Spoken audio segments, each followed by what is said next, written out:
So I guess doing the Michigan, not exactly the best case scenario for Team Canada, huh? Well, we're going to talk a little bit of World Juniors, a little bit of Junior Ducks on today's Locked On Anaheim Ducks, part of the Locked On Podcast Network. Your Locked On Ducks, your daily podcast on the Anaheim Ducks, part of the Locked On Podcast Network, your team every day.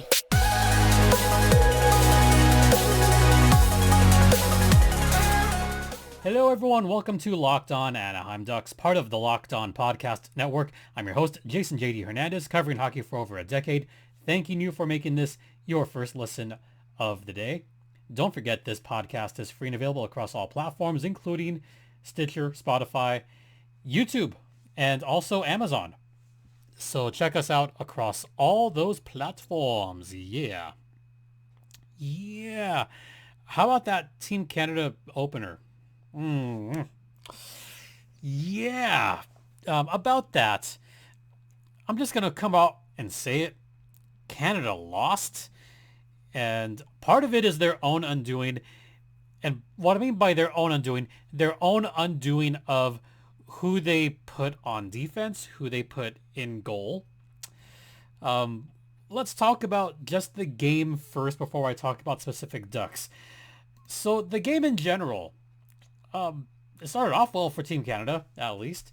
It looks like it was going to be a blowout right away, Shane Wright. And hey, guess who got the primary apple on that one? The Ducks prospect who I think should get some playing time in the AHL later this year. Olen Zellweger. That is right, Olen Zellweger. The top defenseman, I think the top defenseman in Team Canada, got the primary apple to Shane Wright. That was fun. Yeah, it was fun seeing Shane Wright go about his business. What was not fun, I guess, was seeing a Michigan attempt. Yeah, that was a thing, right? Wrong. Because twice, let me repeat that, twice a Michigan was attempted in this game. And twice it was taken away. Let's go through both of those just to, talk about it a little bit. First, there was the actual Michigan almost made by someone who plays for Michigan. Adam Fantilli, who is projected to be the number 2 overall pick in this year's draft. He attempted the Michigan right off. I want to say like 3 minutes into the game, where he went to his right and tried to get it in, but to pretty much no avail. Yeah, and that's why they called it the Michigan, because it came from Michigan. Oh, but we weren't done yet. If the number 2 projected overall pick can try it, maybe the number 1 projected overall pick can try it, except that was to Connor Bedard's left. Yes, both of those were tried in the first period. Kid you not. About 3 minutes in, Fantilli tried it. 10 minutes later, Connor Bedard tried, and neither of them went in. Now, credit to the goaltender for Czechia there. I thought he did a great job just kind of trying to keep tabs. I think it was Tomas Suchanek who stopped both of those. Rather, he did stop one of them. One of those Michigan attempts didn't quite hit the mark, but the goalie did legit stop one of those. So maybe the Michigan doesn't quite work here. Maybe not. No, I mean, it does work if you're Trevor Zegras. If you know when to pull it out, not just for the sake of, I'm going to pull it out because our team is ahead. We're going to do this to show off. We're going to just trounce these guys. I'll admit, that's what it looked like. I thought Canada was going to take over this game and just pound them. That's what I thought. I mean, I'll admit I didn't watch it live. I actually did watch it on my phone. On the way home from Disneyland, I was watching it on my phone. And if I'm going to watch the game on my phone, I'm not going to tweet about it because I'm watching it on my phone. That first period, I legit thought they were going to pull away. It was 1-0. I thought, oh, they're going to try this Michigan again. Canada looked like they had all the momentum. They did. And then I don't know what happened after that, but Czechia just said, oh, heck no. No, we're not going to let you stomp all over us like this. And that's when they answered, or they scored 3 unanswered goals. 2 of them towards the end of the first period when the defense began to relax just a little bit. And then they'd score another. And then guess who scored? Connor Bedard. Not on a Michigan, but Bedard did score. And Czechia scored another couple after that in the second period. That was the end of that game. Canada lost. They lost 5-2 in their home country, mind you. I don't know if that's considered embarrassing or not. I would say it's at least a little bit embarrassing to be the home country and to be expected to trounce the opposition. Or maybe, according to some Twitter circles, maybe it's their just due. Maybe it's Team Canada and Hockey Canada. Oh, all this horrible stuff that happened with Hockey Canada over the past year and change. This is exactly what they deserve. No. Don't take it out on these young kids. And what I mean by that is not this particular team, not this iteration. The kids of the 2023 Team Canada are not responsible, or they're not the kids from the past. Okay? It's a brand new set. That being said, yeah, there was a little bit of hate amongst some people as far as players trying to perform this Michigan. In fact, let me just share this with y'all, okay? So this is from Alex Doherty, who tweeted this. I just have to read this as is verbatim.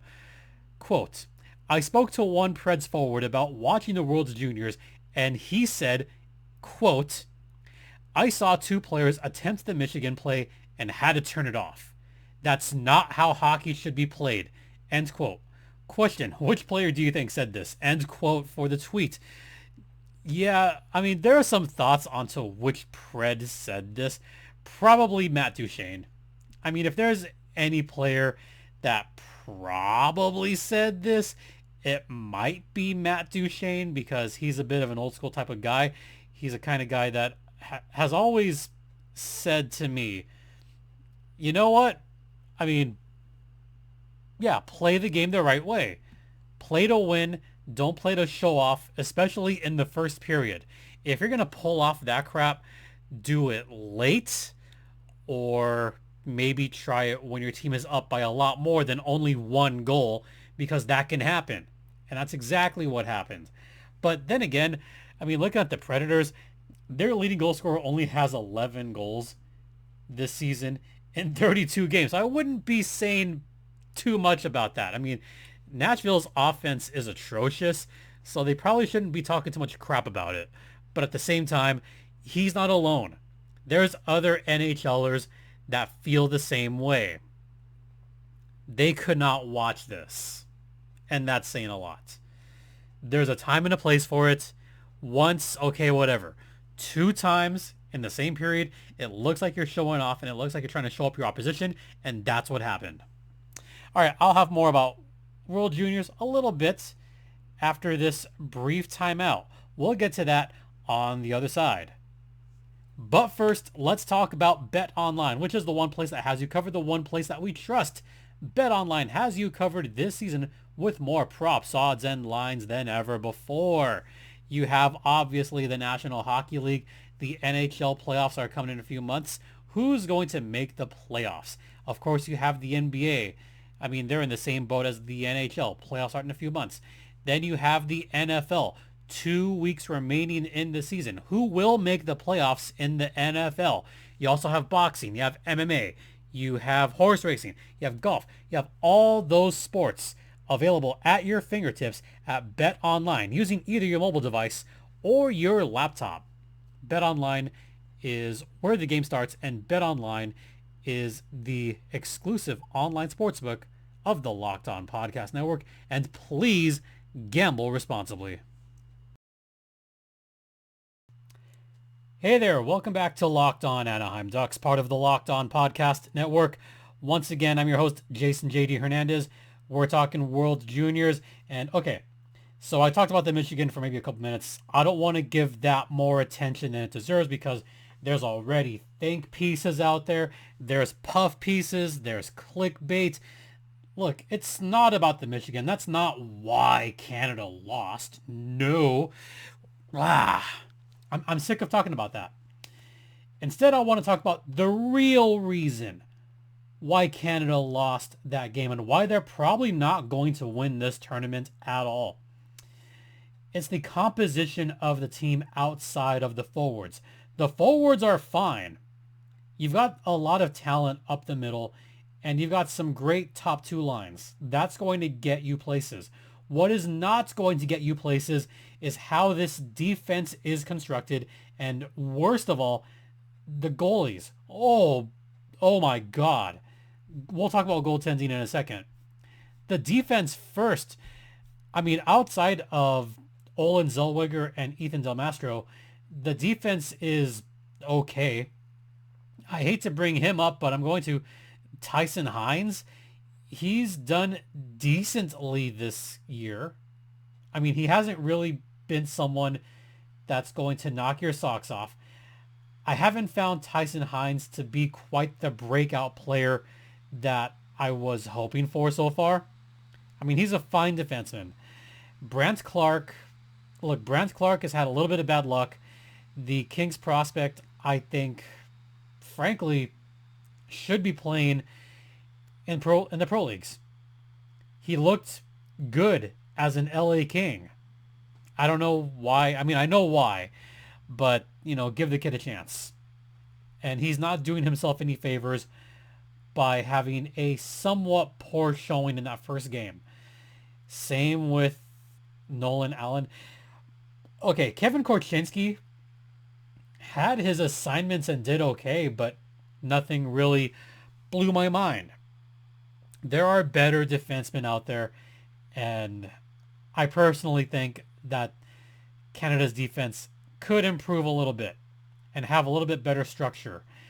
And that's on the coach. That's on Dennis Williams. But the worst thing, and now here's where I'm going to get to the big crux of the problem.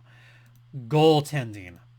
Goaltending is by far the biggest problem for Team Canada. Okay, so why does a goalie with that low of a save percentage get a start over someone that has almost a .920 save percentage and a goals against of just above 2 in the WHL? Why? Why does Benjamin Gaudreau get the start? Gaudreau, yeah, he had a good World Junior under 18 a couple years ago, but that's it. His time in the OHL has been marred in mediocrity. I mean, his first year, .890 save percentage. Last year, .891 save percentage, but a winning record. This season, it's even worse. Oh, man. In 22 games, he's got a .362 goals against and an .868 save percentage. Oh, .868 is considered barely mediocre. Barely. Especially in the OHL. Look, I know he has a winning record with that save percentage. How the hell does he have a winning record with that save percentage and that goals against? Well, I'll tell you why. It's because he plays on the Sarnia Sting. And the Sarnia Sting have a ton of talent up the middle. They have Ty Voigt. Oh, Ty Voigt is very good. He's fun to watch. How about, I don't know, Christian Kyrou? Christian Kyrou, also fun to watch. How about another guy, Nolan Burke, who's also very good? How about, there's someone missing that I haven't mentioned yet. Who is that again? Oh, right. Sasha Pastujov, who was a big-time snub for Team USA in the World Juniors. Yeah, you have a ton of talent for the Sarnia Sting on forward. They can score plenty of goals. That's the only reason why Benjamin Gaudreau has a winning record despite his not so great save percentage and not that good goals against. It's the team that's in front of him. The defense in front of him is also very good. They're very, I guess, they're exemplary at blocking shots. He doesn't see a whole lot of shots, which explains that save percentage. But Sarnia is just a good team up and down, except for goaltending. And for him to get the start, no, I'm sorry, let me rephrase that. For him to even be on the team, I get that it is a big honor for him to play in front of his home country, not just his home country, but in front of all his friends and family, and to put up that performance like that, especially that second goal. I mean, the first one wasn't his fault. The second one, you'd like a save on that one. But the fifth one, the one that chased him out of the game, that was the worst one of them all, folks. That one went completely 7-hole on him. Complete 7-hole. That one should have been saved and wasn't. I think that was the Matos Menzik goal. That was the one that just went 7-hole. And you could see that he kind of squeezed it a little bit, tried to get some kind of save, and just could not do it. That is one that he wanted back. And you could even see the puck go through. Like, I'll illustrate right here. So imagine, if you will, it went through here. It actually kind of glided off of his jersey and went through very slowly. And you could see him reach back behind him, trying to get it. Again, to no avail. None. And that's how it went. That was a poor showing. Poor showing by Ben Gaudreau. Should he start the next game? No. Absolutely not. It needs to be Thomas Milic. It needs to be his net. He stopped all 10 top shots that he saw, and there was a couple of good chances there as well. So give Milic a start. If I see Gaudreau get another start for Team Canada, they might lose that game. They very well might. I mean, their upcoming schedule, they've got some tough games. I think they've got Germany later. That's going to be tough. Then they've got Austria after that. The game that they're probably going to have to be very careful with, the game against Sweden on New Year's Eve.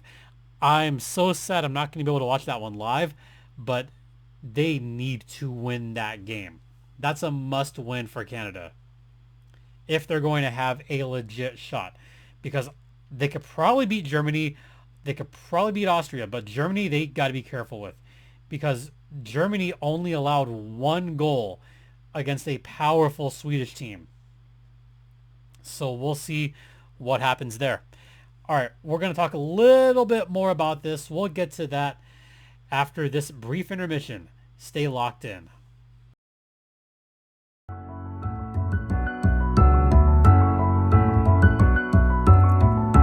Welcome back to Locked On Anaheim Ducks, part of the Locked On Podcast Network. Once again, you're locked in with Jason JD Hernandez, and we're going to keep this one short and wrap it up in a couple of minutes. Just want to remind you that this podcast is free and available across all platforms, and thanks for listening. All right, so here's what has been going on. So we had our annual Christmas Eve, 'twas the night before Christmas on Saturday, and had family over and have had a little bit of travel troubles, as most people have. But, it is what it is. That's how it goes sometimes. So, everything is finally back to normal and everyone's back home where they should be. So, yeah, that part's fine. There is also something else going on, well, personally, that I actually cannot reveal or talk about yet. I will be able to soon. So that's part of the reason why the shows have not been going out as much, is there is something else going on that I cannot reveal yet. But just know that I will try to get at least some regular shows out before the rest of the year is up. And then we will go from there and have a strong January, a strong February, all the way through the end of the season. And we'll see how the rest of this season goes. And, what do you guys think about the rest of this season? I mean, how many of you actually want to watch the rest of this season knowing that the Ducks are not going to make the playoffs? Because I know a lot of fans have already begun to check out a little bit, and I've got to be honest, I don't blame them. A lot of fans don't want to watch this team right now because of the way that they've been losing games, the way that they've been performing. A lot of fans are upset with Dallas Eakins. Again, I wouldn't blame them one bit. A lot of fans are upset with how the players have not, especially the free agents, have not played up to their potential. We're looking at John Klingberg here. So I don't blame you guys.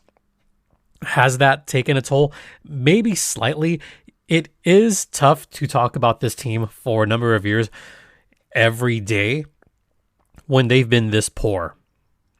And I've seen some of the other podcasts out there that are having a tough time talking about this team.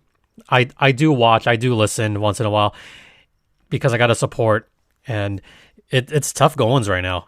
I mean, it is legit tough to talk about this team, especially with the way the prospects have not been developing as much as we would like. They haven't been developing as much as, say, the Los Angeles Kings. I mean, look at their prospects. Look at how they're doing. They're in second place in the division. And look at the Ducks prospects.